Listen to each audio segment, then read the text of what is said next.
उनको लेकर एक गीत की कुछ पंक्तियां मुझे सहसा ही स्मरण हो जाती हैं। अच्युतम केशवम कृष्ण दामोदरम राम नारायणम जानकी वल्लभम राम नारायणम जानकी वल्लभम अच्युतम केशवम कृष्ण दामोदरम। तो मुझे ध्यान में आया कि इसका जो पहला शब्द है अच्युत, आखिर ये कहाँ से लिया गया है और क्या संदर्भ रहा होगा, क्योंकि सहसा मैं रामायण महाभारत गीता को थोड़ा थोड़ा पढ़ने का अवसर मुझे मिला परम श्रद्धेय स्वामी जी महाराज श्रद्धेय आचार्य श्री के पावन सानिध्य में,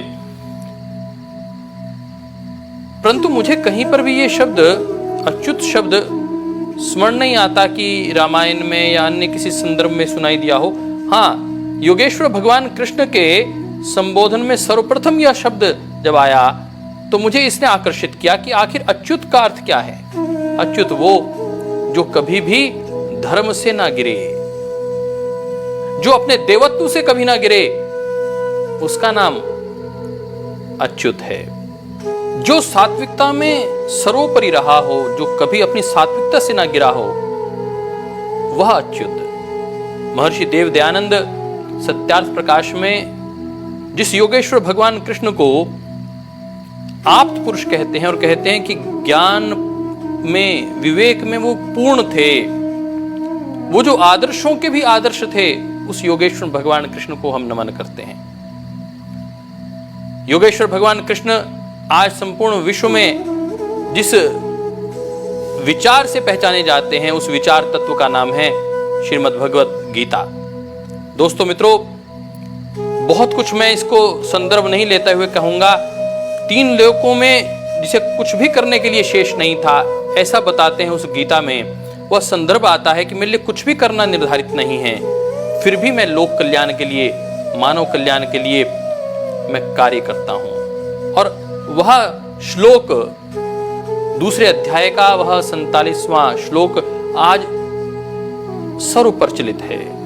कर्मण्येवाधिकारस्ते मा फलेषु कदाचन मा कर्मफल संघेतुर्भूमा मा ते संगोस्त्व कर्मणि। कर्मण्येवाधिकारस्ते, कर्म करने में का हमें अधिकार है। मा फलेषु कदाचन, परंतु फल पर हमारा अधिकार नहीं है। यह सूत्र देने वाले योगेश्वर भगवान कृष्ण जो कह रहे हैं मां कर्म फल हेतुर्भू, तुम अपने कर्म के फल हेतु या कर्म के फल के साथ माते संगोस्त्व कर्मणि, उस फल के साथ तुम्हें आसक्ति भी नहीं होनी चाहिए। इस प्रकार का विराट उपदेश देने वाले योगेश्वर भगवान कृष्ण, जहां उनकी जयंती आती है जो कृष्ण जन्माष्टमी के रूप में मनाई जाती है, बहुत खिलखिला के हंसते और गाते हुए एक बाल गोपाल गीत गाते हुए निकलते हैं। नंद के आनंद भयो जय कन्हैया लाल की, नंद के आनंद भयो जय कन्हैया लाल की। दोस्तों मित्रों, जो उत्सव मूर्ति हैं, जो जहां होते हैं वहां उत्सव कर देते हैं, जो संगीत में जीते हैं, जिनका बांसुरी एक ऐसा स्वर वाक्य है जिसमें बांस से बनी हुई एक ऐसी आकृति जिसके माध्यम से सुर निकल जाते हैं, और ऐसे सुर निकलते हैं साहब कि जीवन मोहक हो जाता है, जीवन एकाग्र हो जाता है। कितना भी भटका हुआ आपका दिन हो, आपके मानस में कितने ही विचार इधर उधर कौंध रहे हो, कितनी ही नकारात्मकता हो, उसके बीच में आप बांसुरी सुनकर तो देखिए, आप ठहर जाएंगे साहब। जो जीवन में ठहराव पैदा कर दे, उस योगेश्वर कृष्ण को कोई व्यक्ति यूं कहे कि वह लंपट था, कोई व्यक्ति उनके ऊपर आरोप लगाए कि वह माखन चोर था, वह रास रसैया था, मुझे लगता है कि यह उनके जीवन के चरित्र का हनन है। मुझे पीड़ा होती है। मैं जब बचपन में था, मुझे अच्छे से याद है, मैं अपनी दादी माँ मुझे लेकर जाया करती थी, रेल की पटरी पार करते हुए उंगली पकड़कर एक कुटिया में लेकर जाया करती थी। लगभग 4 किलोमीटर की यात्रा करके पैदल चलकर हम आया करते थे। 2 किलोमीटर जाना, 2 किलोमीटर, 2 नहीं 4 किलोमीटर जाना, 4 किलोमीटर आना। इतनी लंबी यात्रा के बाद हम राम कथा सुनने, कृष्ण चर्चा सुनने के लिए आया करते थे। मेरी दादी जी जो एक सिख परिवार से थी, दादाजी कट्टर आर्य समाजी थे, परंतु फिर भी उनको राम और भगवान कृष्ण के चरित्र सुनने में आनंद आता था। मैं उस परिवार से होने के बावजूद मैं कहता हूँ कि मैं बचपन में एक दिन यहीं ब्रज के एक भूमि में, मेरे बुआ जी यहाँ पलवल के आसपास थी, मैं उनके यहाँ रुका तो कृष्ण जन्माष्टमी का पर्व चल रहा था। तो उन्होंने कहा आओ चलते हैं, पड़ोस में एक कार्यक्रम हो रहा है। मैंने पूछा क्या कार्यक्रम है? रास लीला हो रही है। और मुझे याद है कि वह बचपन के दिन थे, तो वहाँ रास लीला देखने के लिए चले गया। तो वह कोई शोभनीय तत्व नहीं था। मैं बस इतना ही कहना चाहता हूँ। और आज मैं अपने भारत स्वाभिमान पतंजलि योग समिति के कार्यकर्ताओं के साथ, अपने सभी श्रोताओं के साथ इस पीड़ा को साझा करते हुए, जो योगेश्वर भगवान कृष्ण हैं, जो गोपालक हैं, जो मुरलीधर हैं, जो बंसी बजैया हैं, उनको रास रसैया कहकर किस प्रकार हम कलंकित कर रहे हैं उनके चरित्र को, इसकी हम कल्पना भी नहीं करते। और हम इतने हंसते और मुस्कुराते हुए ऐसे ऐसे आक्षेप लगा जाते हैं अपने ही आदर्श पुरुषों पर, जिसकी हमें कल्पना ही नहीं है। हमारी आने वाली पीढ़ी क्या कहेगी और कैसे उसका अनुकरण हमारे आदर्श कौन होंगे? बचपन के एक नटखट बालक को यदि आप माखन चोर के दृष्टिकोण से जोड़ लेते हैं, वह एक बच्चे की जो उसकी मुस्कुराहट है, जो उसका नन्हापन है, जो उसकी मधुरता है, जो उसकी पावनता है, पवित्रता है, उसके बचपन की वो निश्चलता है, वो बिल्कुल निश्चल जीवन है।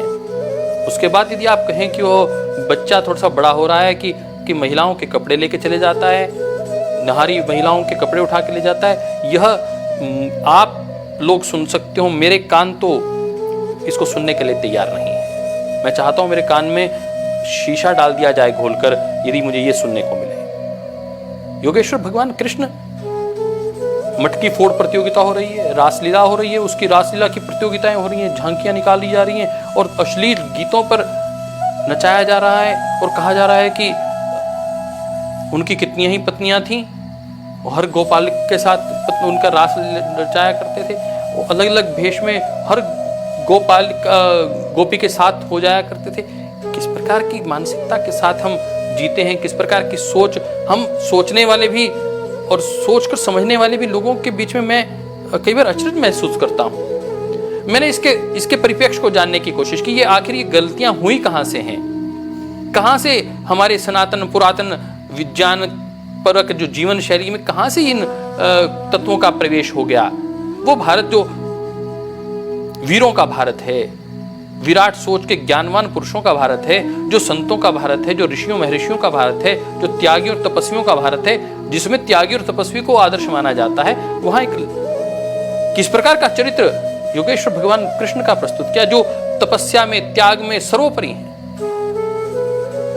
महाभारत की बात करें, महाभारत से जुड़ा हुआ उनका जीवन है, जो वो महाभारत जो यदि मैं कहूं कि इतिहास के दृष्टिकोण से, धर्म के दृष्टिकोण से वो एक प्रमाणिक ग्रंथ है, परंतु वो राजा भोज जो जिन्होंने योगेश्वर कृष्ण की गीता के, महाभारत के रचयिता, वेद व्यास के बाद योग दर्शन पर वृत्ति लिखी।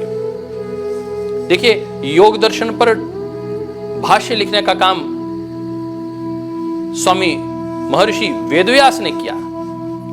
उसके बाद यदि किसी ने बहुत प्रामाणिकता के साथ योग दर्शन पर वृत्ति लिखी है, वो राजा भोज, अर्थात वो कितने सात्विक व्यक्ति रहे होंगे। उस राजा भोज ने यूं कहा कि मैं हाथ काट दूंगा जो किसी दैवतुल्य हमारे शास्त्र हैं उनमें कोई मिलावट करेगा, मैं उनके हाथ काट दूंगा। इतनी कठोर दंड परंपरा उस वक्त के राजा ने यदि रखी तो उसके पीछे कारण रहा होगा। मैंने इसे खोजने की कोशिश की, कहा कि जब महर्षि वेदव्यास ने महाभारत की रचना की तो 4065 सूत्र थे, वह चलते चलते 10,000 हुए, फिर आगे बढ़े तो पता चला कि वो 20,000 हुए, और 40,000 सूत्रों पर राजा भोज ने कहा कि आप हाथ काट दूंगा, इसके बाद इन पे कहीं मिलावट नहीं होनी चाहिए। आज हम देखते हैं कि वो 1 लाख सूत्र हो गए, 1 लाख श्लोक उसमें लिखे हुए हैं। कहां से ये मिलावट हुई है? और मिलावट की वजह से जो मूल परंपरा थी, जो वास्तविक ज्ञान था, जो सात्विक और तात्विक ज्ञान था, उसमें मिलावट हुई है। केवल मात्र दाल में ही मिलावट नहीं होती है दोस्तों मित्रों, केवल मात्र चीनी और चावल में ही मिलावट नहीं होती, हल्दी में ही रंग नहीं मिलता है, हमारे शास्त्रों में भी मिलावट हो गई है। और मैं ये बात बहुत जिम्मेदारी के साथ आपके साथ साझा कर रहा हूं। युधिष्ठिर सम्राट बनना चाहता है, चक्रवर्ती राज्य स्थापित करना चाहता है, राजसूय यज्ञ कर रहा है, सैकड़ों राजा आते हैं, उन सब राजाओं में योगेश्वर भगवान कृष्ण की अग्र पूजा होती है साहब। उसका प्रस्ताव भीष्म रखते हैं और भीष्म कहते हैं कि वह वेद वेदांग को जानने वाला, जिसका शारीरिक, आत्मिक और आध्यात्मिक पौरुष, ज्ञान, विवेक सर्वोपरि है, वो हमारे आचार्य, वो हमारे पूजनीय योगेश्वर कृष्ण हैं। ऐसे व्यक्ति के विषय में हम ये बात कहें जिसकी प्रमाणिकता भीष्म कर रहे हों, और उस राजसूय यज्ञ में शीशपाल उनको 100 गाली देता है, 100 प्रकार की गाली देता है कि ये वो पूतना को वध करने वाला है, ये नारी हत्यारा है, ये अपने मामा की हत्या करने वाला है, ये कंस की हत्या करने वाला है, जिस थाली में खाता है उसमें छेद करता है। ऐसी तो उस पर गालियां दी गई, परंतु एक बार भी उस शीशपाल ने भी नहीं कहा कि ये चरित्रहीन है। और आज हम जो उठता है उनके ऊपर किस प्रकार की टिप्पणी कर देता है।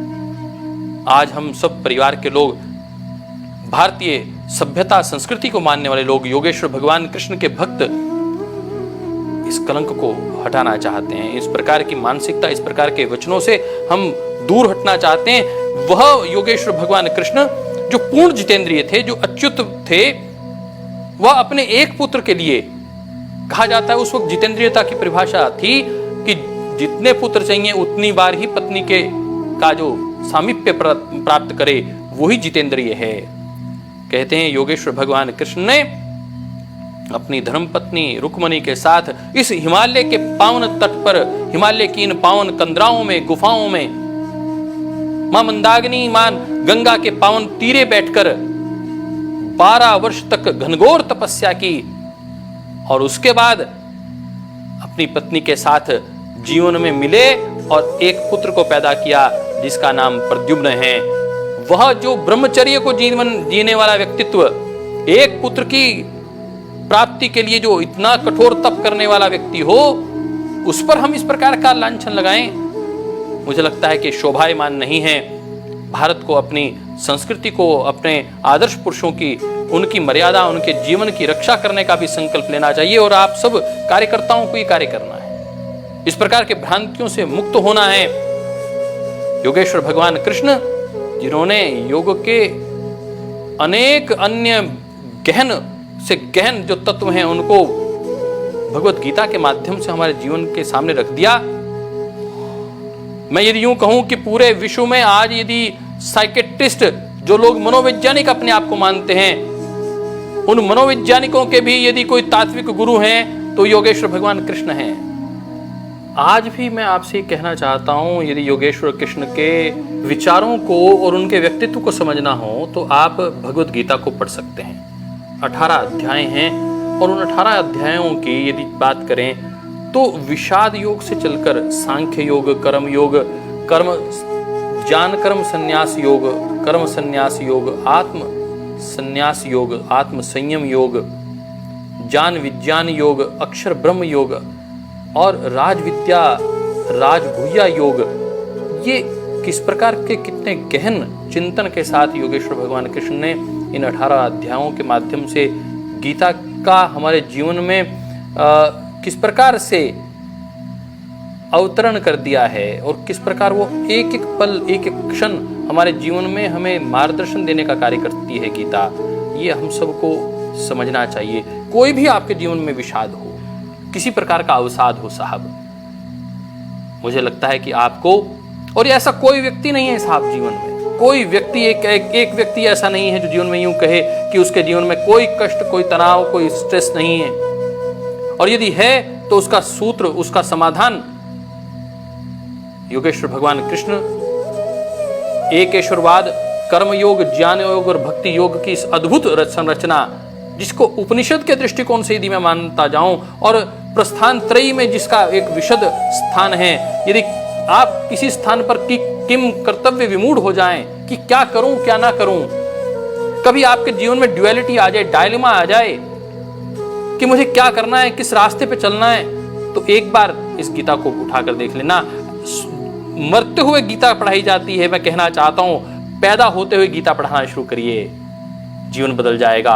योगेश्वर भगवान कृष्ण आदर्शों के आदर्श हैं, उनका जीवन हम सब के लिए एक तात्विक ज्ञान है, एक सात्विक ज्ञान है। हम उनको पढ़ें। आज यदि हम योगेश्वर भगवान को कहीं उकेरना चाहते हैं, उनके एक व्यक्तित्व को कहीं निखारना चाहते हैं, देखना चाहते हैं, तो हम कहां से जानेंगे? क्या ये कपोल कल्पित किसी ग्रंथ के माध्यम से जानेंगे कि योगेश्वर भगवान कैसे थे, या उनके विचारों के प्रतिबिंब के माध्यम से जानेंगे? तो मुझे लगता है कि विचारों के प्रतिबिंब के माध्यम से हम जब खोजने की कोशिश करेंगे तो योगेश्वर भगवान कृष्ण का यह विराट व्यक्तित्व दिखाई देगा। वह महापुरुष हैं, वह महामानव हैं, वो सामान्य मानव नहीं हैं, वो दिव्य मानव हैं, वो भागवत पुरुष हैं, डिवाइन पावर्स हैं उनमें। यह स्वीकार करते हुए और योग को जिन्होंने जिया है, लोग कहते हैं कि भगवान कृष्ण, उनके योग के ऊपर प्रश्न चिन्ह खड़ा करने वाले लोग, उनसे मैं कहना चाहता हूं योगेश्वर भगवान कृष्ण पूर्णता को प्राप्त हैं। जीवन में अत्यंत कठिन परिस्थितियों में वह व्यक्तित्व किस प्रकार उत्सव ला सकता है, यह सीखना हो तो योगेश्वर भगवान कृष्ण के पास जाइए। जो संकट काटने वाले हों, जिनका जन्म जेल में हुआ हो, मैं तो कहना चाहता हूं, मेरे बहुत से कार्यक्रम अनेकानेक जेलों में हुए, तिहाड़ जेल में भी हुआ, करनाल से लेकर तिहाड़ जेल के बीच में मैंने महाराष्ट्र से लेकर गोवा से लेकर अनेकों जेलों में मुझे अपने योग शिविर करने का अवसर मिला। परम श्रद्धेय स्वामी जी महाराज के विचारों को वहां तक ले जाने का अवसर मिला। बहुत से कैदी मिला करते थे, कहते थे कि बहुत पीड़ा है, हमने वो किया ही नहीं जिस कारण हमें यहाँ दंश झेलना पड़ रहा है, हम इस काल कठोरी में। तो हम कहा करते थे योगेश्वर भगवान कृष्ण तो जेल में ही पैदा हुए साहब। जेल के दरवाजे खुल जाते हैं जब कोई सात्विक आत्मा पैदा होती है। तो मुझे लगता है कि हम सबके बंधन खोलने का कार्य योगेश्वर भगवान कृष्ण ने किया है। वैचारिक बंधन खोलने का अवसर है आप सब लोगों के लिए। यदि आप योगेश्वर भगवान कृष्ण को जानना चाहते हैं तो आपके वैचारिक बंधन खुल जाएंगे। और यदि आप राष्ट्रीयता के इस भारतीय संस्कृति के उद्भव को, उन्नयन को चाहते हैं, तो हम मां भारती के उस गौरव पुत्र ललाट के को चमकाने वाले ऐसे दैदीप्यमान स्टार योगेश्वर भगवान श्री कृष्ण के चरित्र का हनन करने वालों को मैं निवेदन करना चाहता हूं कि बहुत प्रामाणिकता के साथ आप महाभारत का अध्ययन करिए, गीता का अध्ययन करिए, और तब किसी अलंकारिक भाषाओं में ना जाइए, मन की भाषाओं में ना जाइए। देखिए कि आपकी एक शब्द कहीं पूरी भारत की संस्कृति को कलंकित ना कर दे। हमारी पूरी संस्कृति के ये दैदीप्यमान पुरुष हैं भगवान राम, भगवान कृष्ण, इनके ऊपर यदि कोई कपोल कल्पित टीका टिप्पणी करेगा और वो भी अपना व्यक्ति करेगा तो यह सहनीय नहीं है। आप सबको जागरूक होना है और जागरूक होके अपनी संस्कृति का गौरव गान करना। और जो संस्कृति के गौरव गान करने वाले हमारे पुरुष हैं, तो वो उस पुरुष का हमें पौरुष, उनका विवेक, उनके ज्ञान की प्रतिष्ठा, उसको और अधिक प्रकाशित करना है। आइए, यह अवसर है योगेश्वर भगवान कृष्ण के चक्रधर स्वरूप को जागृत करने का, उनके योगेश्वर के जो पौरुष का जागरण करने का, उनके ज्ञान, विवेक, भक्ति को जागृत करने का। किस प्रकार की वो बात कहते हैं, कितनी गहरी बात कहते हैं। जातस्य ही ध्रुव मृत्यु, अरे मरने से डरता क्यों है? जातस्य ही ध्रुव मृत्यु, जिसका जन्म हुआ है उसकी मृत्यु तो निश्चित ही है। जातस्य ही ध्रुव मृत्यु, पैदा होते ही गीता पढ़ा दीजिए, डर ही नहीं होगा।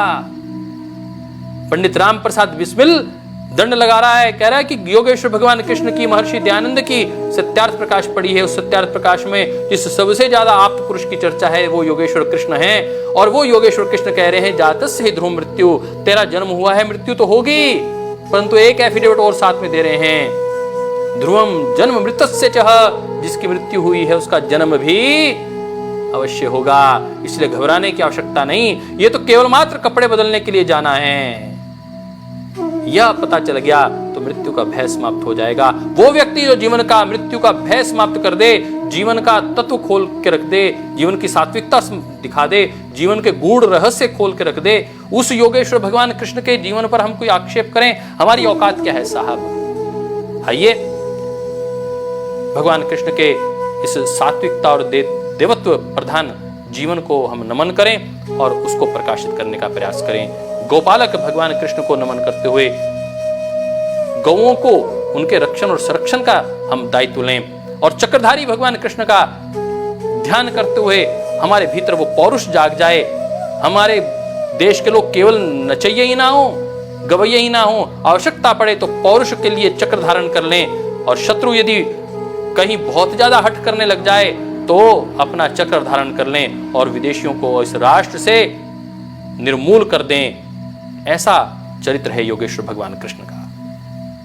वह भगवान कृष्ण जो धर्मराज युधिष्ठिर के आचार्य हैं, पूजनीय हैं, धर्मराज युधिष्ठिर के। यदि आपने धर्म को, आपके जीवन में धर्म स्थापित है और धर्म को आप सर्वोपरि मानते हैं, जो एक बार भी झूठ नहीं बोलता, वह युधिष्ठिर, उसके भी जो आचार्य और पूजनीय हैं, उस श्री कृष्ण में जो धर्म में नित्य ही स्थापित हैं, उनके ब्रह्मचर्य को नमन करते हुए, उनके सात्विक जीवन को नमन करते हुए आप सब आइए उनके वचनों पर, उनके उपदेश पर चलें और उनके जीवन को अपने जीवन में आत्मसात करने का प्रयास करें, उन्हें अपने जीवन में उतारने का प्रयास करें। आइए आप सब, यदि आप दुख मुक्त होना चाहते हैं तो इस श्लोक के साथ में आज के इस एपिसोड को समाप्ति की ओर लेके चलता हूं। और ये योग करने वाले हर कार्यकर्ता के लिए बहुत ही आदर्श वाक्य है। मुझे लगता है कि छठे अध्याय का जो सूत्र रूप में आपके साथ चर्चा करने वाला हूं, 17वां श्लोक है वो, युक्त आहार विहारस्य युक्त चेष्टस्य कर्मसु युक्त स्वप्न अवबोधस्य योगो भवति ही दुःखः, योगो भवति ही दुःखः। कि यदि आप अपने सब प्रकार के कष्टों से, क्लेशों से, रोगों से, दुखों से मुक्त होना चाहते हैं तो आज से ही युक्त आहार विहारस्य, अपने आहार और विहार को युक्त कर लीजिए, डिसिप्लिन कर लीजिए। यही महर्षि पतंजलि कहते हैं, अथ योग अनुशासनम, योग है ही अनुशासन। और ये बात योगेश्वर भगवान श्री कृष्ण 5000 वर्ष पूर्व कह रहे हैं और लगभग 3000 वर्ष पहले उसी शब्दों को, गीता के उन्हीं वाक्यों को अपने सूत्रों में प्रकट कर रहे हैं महर्षि पतंजलि, और कह रहे हैं योग की शुरुआत करते हुए अथ योग अनुशासनम। परंतु योगेश्वर भगवान श्री कृष्ण बहुत स्पष्टता के साथ कह रहे हैं युक्त आहार विहारस्य युक्त चेष्टस्य कर्मसु, आपकी हर प्रकार की चेष्टाएं डिसिप्लिन होनी चाहिए। युक्त स्वप्न अवबोधस्य, आपका उठना, आपका सोना और जागना भी डिसिप्लिन्ड हो। जब ये सब कुछ हो जाएगा तो कहते हैं योगो भवति दुःखः, आप सब प्रकार के दुखों, कष्टों और क्लेशों से मुक्त हो जाएंगे। आइए दुखों से मुक्त होकर और उत्सव से युक्त होकर योगेश्वर भगवान श्री कृष्ण के योग को अपनाएं और सदैव हंसते और मुस्कुराते रहें। इसी के साथ जय श्री कृष्ण।